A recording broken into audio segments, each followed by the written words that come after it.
Bonjour à tous, nous allons reprendre le cours qui a été donné en classe le 9 octobre et on a évoqué la réaction acide-base. Alors je fais quelques petits rappels. Dans la théorie de Bronsted, on rappelle qu'un acide peut libérer un ou plusieurs protons et que sa base conjuguée va donc le capter. On voit que ce que je viens d'écrire est une demi-équation qui correspond à un couple acide-base. Un exemple, l'acide éthanoïque, pourquoi pas, donc il revient très souvent dans ce type de chapitre. On voit qu'il est capable, au sein d'une demi-équation, de libérer H+, qui provient en réalité de cet hydrogène, pour former également la base conjuguée l'ion éthanoate. Et on voit que par analogie, on peut écrire le couple acide-base de l'acide éthanoïque, qui est un acide faible. On verra pour les aspects acide faible, base faible un petit peu plus tard. Alors, quelques rappels également. On a évoqué aussi les couples de l'eau. Alors, on les appelle comme ça. Et ils mettent en jeu les ions présents en phase aqueuse. Donc, par exemple, on a évoqué le fait que l'eau est capable de capter un proton. Alors, à ce moment-là, au sein de cette demi-équation, on voit que l'espèce conjuguée est un acide, c'est-à-dire l'ion oxonium. Donc, je vous invite vraiment à connaître par cœur cet ion-là qui est présent évidemment énormément en phase aqueuse. Donc là on a une demi-équation où l'eau capte un proton, donc elle joue le rôle de base. Alors de la même façon, on peut considérer également que l'eau peut libérer un proton H+, et à ce moment-là, vous voyez, par équilibre des atomes et des charges, on voit qu'il manque l'ion HO-. Alors apprenez bien son nom, c'est l'ion hydroxyle, qui lui est une base forte. Donc on voit qu'à ce moment-là, l'eau joue le rôle d'acide. Donc on a appris à dire que finalement la molécule d'eau peut jouer les deux rôles en même temps. On appelle ça une espèce amphotère. Donc les couples correspondants, alors le premier, on a H2O mais qui joue le rôle de base, son conjugué c'est l'ion oxonium. Et pour le second couple, la seconde demi-équation, ici, l'eau joue le rôle d'acide, sa base conjuguée est HO-. Alors, vous voyez que dans un cas, l'eau joue le rôle de base, dans l'autre cas, elle joue le rôle d'acide. On appelle ça une espèce amphotère. Donc, on retrouve aussi dans d'autres espèces chimiques, ce n'est pas un cas isolé. Alors, par la suite, on a fait une activité expérimentale, on a fait le dosage du vinaigre. Donc je vous laisse voir un extrait photo d'un groupe de TP où on voit effectivement une couleur verte de l'indicateur coloré à l'instant même de l'équivalence et on a pu en déduire comme ça la concentration en acide éthanoïque du vinaigre. Donc par exemple pour le dosage du vinaigre, on dosait en réalité l'acide éthanoïque. Donc on voit qu'on peut reprendre exactement la demi-équation qui est proposée au-dessus, CH3CO- plus H+. Et une question qu'il faut à tout prix réussir, que l'on a revue en classe, c'est-à-dire établir l'équation du dosage. Donc on voit ici que vous dosez un acide faible, l'acide éthanoïque. Donc dans la burette, on avait introduit la soude. Alors pour mémoire, la soude c'est Na++ HO-. On la nomme hydroxyde de sodium, qui avait une concentration connue, ce qui permettait d'en déduire la concentration de l'acide qui était initialement inconnue dans le vinaigre. Alors pour l'équation de la réaction, essayez vraiment d'écrire les couples. Alors on ne va pas reprendre, parce qu'il est évidemment identique au précédent. Donc identifiez vraiment les réactifs. Donc lui était dans le bécher où on pratiquait le dosage, c'est le réactif titré. Et dans la burette, le réactif titrant, c'était HO-, donc une base forte en l'occurrence, dont on connaissait la concentration.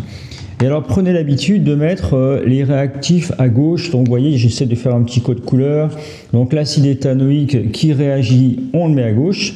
Et HO- qui arrive avec la soude, qui est une base, donc elle capte H+, égale H2O. Alors vous reconnaissez tout de suite un des deux couples de l'eau. Et effectivement, en rouge, on a nos deux réactifs qu'on va laisser à gauche pour l'équation du dosage. Alors pour un dosage, on verra un peu plus tard, mais c'est une réaction totale et rapide, donc cinétiquement rapide. Et on peut écrire l'équation du dosage, donc CH3COH en solution aqueuse, plus HO- qui était dans la burette avec Na+, nous formons H2O qui est le solvant, donc on met liquide, plus l'ion éthanoate qui est la base conjuguée de l'acide éthanoïque. Donc voilà, j'ai pris cet exemple pour, voilà, ça change un petit peu d'un acide avec une base, etc. Faire attention, la réaction support pour le dosage, c'est vraiment une réaction acide-base. Et ne vous trompez pas dans l'écriture des demi-équations. On peut facilement se tromper. Beaucoup d'élèves mettent H2O ici. Par exemple, à ce moment-là, c'est faux. Parce qu'H2O n'est pas un réactif, hein, mais ici, en l'occurrence, c'est un produit. Alors ensuite, niveau exercice au 9 octobre, on a fait un exercice du livre. Hein, je vous laisse vous y référer. Et on avait étudié notamment l'aniline. Alors l'aniline a une particularité. Alors je l'écris en formule de Lewis, comme ça. Donc il y a NH2, et en dessous on avait un cycle aromatique qu'on commence à voir cette année. Alors ce sont des systèmes, on peut dire comme ça, carbonés, extrêmement répandus en chimie organique. Donc si vous en faites déjà on en fera un peu cette année, et les années suivantes, en post-bac, alors vous verrez dans plein de séries, et dans ceux qui font de la chimie l'an prochain, ceux qui font les CPGE, ceux qui font PASS, vont de toute façon avoir énormément de notions à apprendre en chimie organique. Et vous allez rencontrer les cycles aromatiques, dont en voici un. Donc là, ici, on peut dire que c'est un benzène amine, si vous voulez, on appelle ça l'aniline, il y a plusieurs noms possibles. Donc le cycle ici aromatique est particulièrement réactif. Et en haut, on observe un groupe amine, alors c'est son nom, c'est une amine primaire ici, où l'azote est relié à des hydrogènes et un carbone, on appelle ça une amine primaire, et elle joue le rôle de base la plupart du temps, on appelle ça également une base de Lewis, dans le sens où elle peut céder comme ça, ou échanger plutôt son doublet non liant.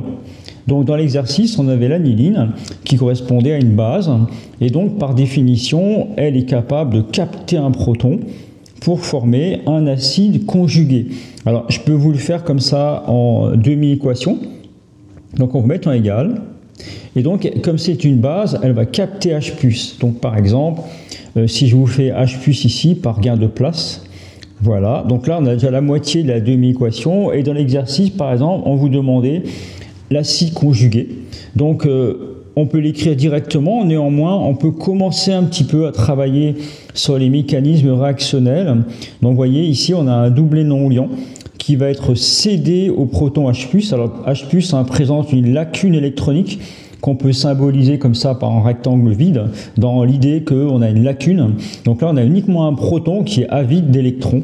Donc l'échange va avoir lieu comme ça. On va donc avoir un doublet non liant qui va être échangé avec H+, donc pour former une liaison covalente. Alors voici le produit formé.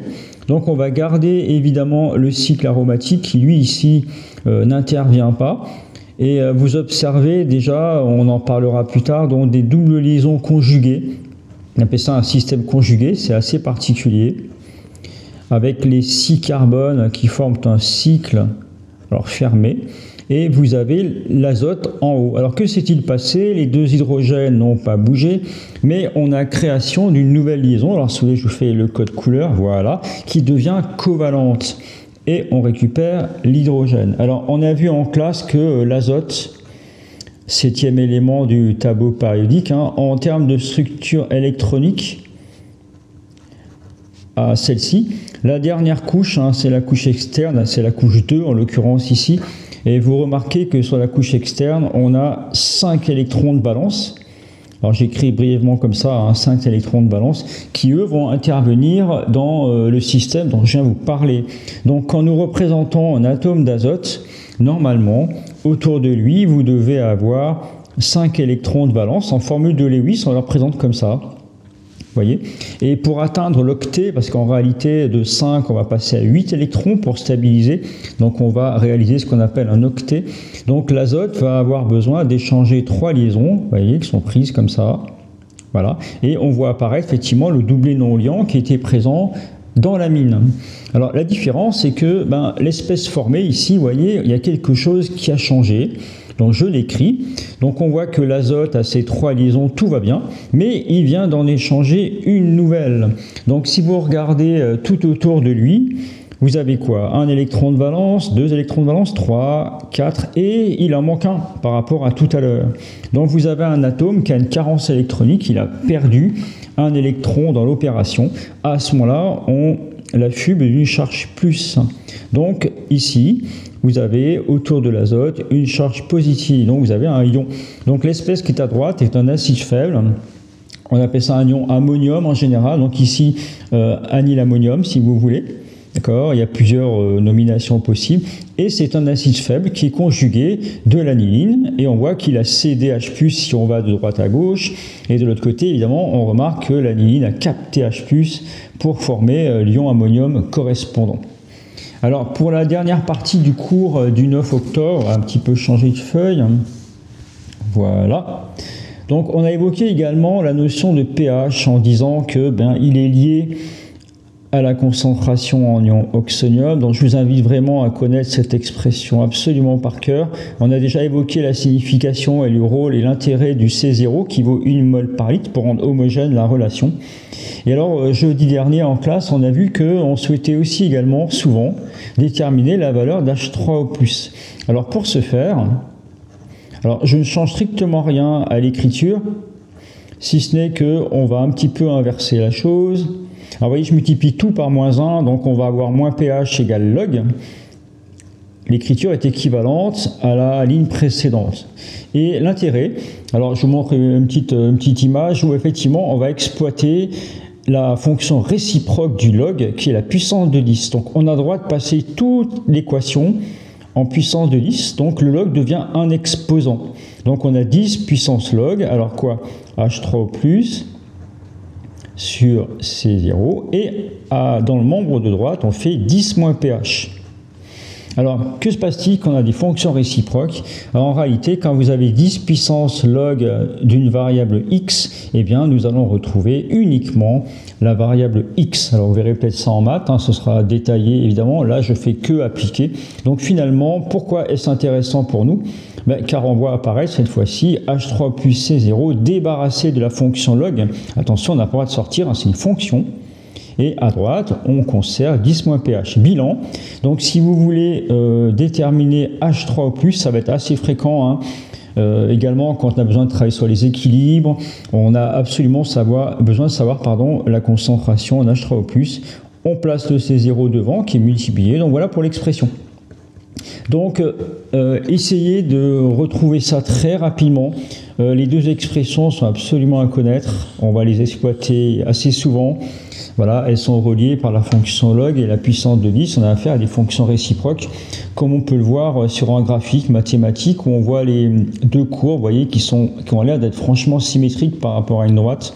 Donc, on appelle ça des fonctions réciproques. Application, en classe, on en était là, où on avait évoqué l'acide sulfurique, c'est lui, placé dans l'eau.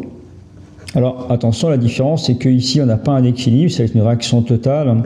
Il se trouve que l'acide sulfurique est un acide fort et comme la plupart des acides vont libérer les protons mais qui sont solvatés. Donc quand H+ est dans l'eau, ça devient H3+, on retrouve notre ion oxonium et les ions sulfates, SO4, 2-. Alors pour l'équilibre, ici on rajoute les coefficients stoichiométriques. Donc vous voyez ici par exemple on a 6 hydrogènes, il nous en faut 6, un soufre. Ici vous avez 6 oxygènes, donc 4 et 2, là on est bon. Donc vous remarquez, ne serait-ce que visuellement, vous avez un acide fort, alors attention, acide sulfurique, un acide fort, qui dans l'eau va donc libérer H3O+. C'est comme cela qu'on reconnaît les acides dans l'eau.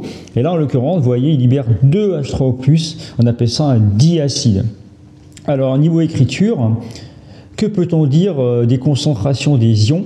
Eh bien, en classe, on a dit que si la solution acide ici a une concentration C, alors C peut avoir une valeur, 4, 10, moins 3 mol par litre, enfin ce que vous voulez, en raison du coefficient stoichiométrique, H3+ va avoir la concentration 2 fois C.